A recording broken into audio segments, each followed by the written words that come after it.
3, 2, 1, get up. 3, 2, 1. I could go for a walk. It's a nice day outside. Or There I are could so make a many cake. things Or go to out do. for lunch. Okay, 5 minutes. Just Then 5 more minutes. Then want to do it. Executive dysfunction can be one of the most difficult things that you ever deal with in your life. It can lead to low self-esteem. It can lead to poor confidence. It can lead to bad grades. It can lead to decisions that you make that don't necessarily represent who you are and what you want to do. And you have to understand that when you're neurodivergent, more specifically when you have ADHD, you struggle with this. ADHD is a condition where it's difficult to regulate your mood and your attention. And you have to understand that when you have ADHD, your frontal lobe develops a little bit later than the neurotypical person. And there's this part of your frontal lobe, it's called the prefrontal cortex. This helps you regulate your mood, helps you make decisions, it helps you stay organized. And when there's issues here, there's going to be a lot of issues in your life, which are better explained by the diagnosis of ADHD. You have to understand that when you struggle with executive dysfunction, your whole life can be in disarray.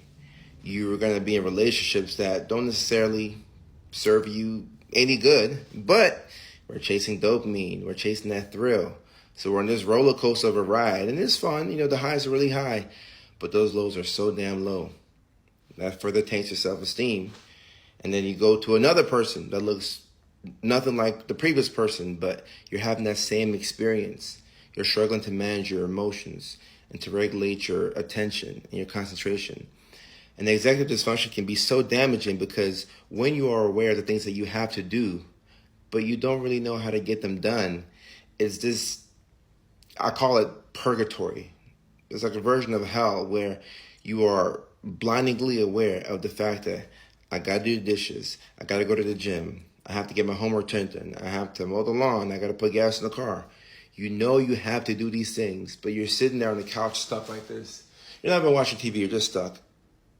And the voices are playing in your head, telling you, oh, I got to do this. Oh, yeah, we got to go here, we got to go here. Oh, we got to do this too. Oh, we got to do this too. And then sometimes you'll go as far to get a to-do list, and you write out everything you have to do in the to-do list. You just list that 1, 2, 3, 4, 5, 6, 7. And now you know what you have to do, but you still can't do it. And that's why ADHD is so frustrating, because ADHD, when you grow up with ADHD, you'll hear a couple of things in school. Teachers will say, oh, if he just applied himself, he could be such a good student. I got so tired of hearing that. And you can look at my report card, 2nd grade, 7th grade, 8th grade, high school. Kojo is such a smart student. If he just applied himself, he would do so well in life, but he doesn't want to. He appears to be lazy. He appears to be distracted by other things. He's trying to be the class clown. He's trying to make the girls laugh. Now, I was trying to make the girls laugh, but it wasn't until later that I realized that, okay, I have ADHD, and this condition makes it very hard for me to regulate my mood and to regulate my attention. So when it's a week from the completion of this group project, or the due date, I'm not really focused on it. But the closer we get to this, deadline, all of a sudden, like, I spring into action. Now I'm doing my work. Now I'm focused. And when there's a sense of urgency, an individual with ADHD will get something done. When you are naturally interested in something and you have ADHD, you're going to get it done. And that's why people who don't understand ADHD, they're so confused. They're like, oh, well, how come Johnny he plays the guitar, he's so awesome at the guitar, he could play Call of Duty for hours and hours and hours. But when it comes to math homework, he slacks off. He doesn't want to do his math homework. He doesn't want to do social studies. He goes to class late. It's because he's not naturally interested in these things. And that's okay for Johnny.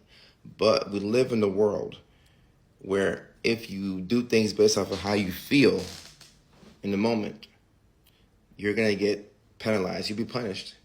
As an adult, we don't feel like doing our taxes all the time.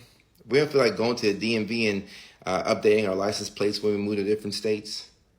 But if you don't do these things, there are serious consequences. And this is where a lot of the pain comes from for people who are neurodivergent, especially those who have ADHD. Now, when you're autistic, you can also struggle with executive dysfunction. I see that a lot. But especially with ADHD, this is something that it can take over your whole life. And when you're able to understand that, all right, I'm not a bad person for knowing what I have to do, but not being able not having the tools to follow through with it. Then you can liberate yourself of that shame. You have to eliminate the shame. I say this all the time. And I'll be at the International ADHD Conference in Anaheim. And that's all I'll be talking about for my keynote speech. Eliminate shame and implement a system.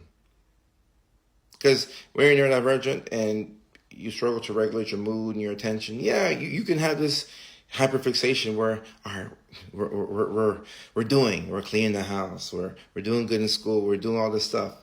But as you know, with a hyperfixation, at some point it's going to end.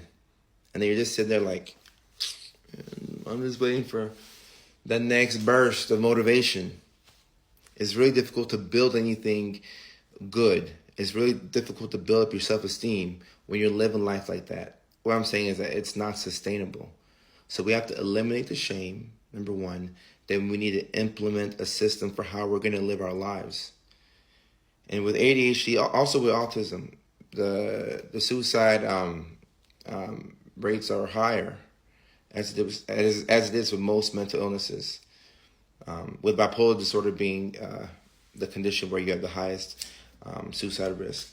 But you have to understand that when you have those thoughts of not wanting to be here, it's not that you don't enjoy life. It's just that you can't live life this way. You don't necessarily want to leave. You just don't want to live this way. And the way that you're living is not a way that anybody, if they had those cards, would want to live. So you've got to eliminate the shame, implement a system, then we'll take off like a rocket. So hopefully this made sense. If y'all are going to be in Anaheim on November 16th, I'll see y'all there for the keynote speech. If not, I'll be on live stream. Catch me on live stream for free. Join the Patreon group. The link should be in my bio, depending on what platform you're watching this on. Join the Patreon group. Ask me your questions there.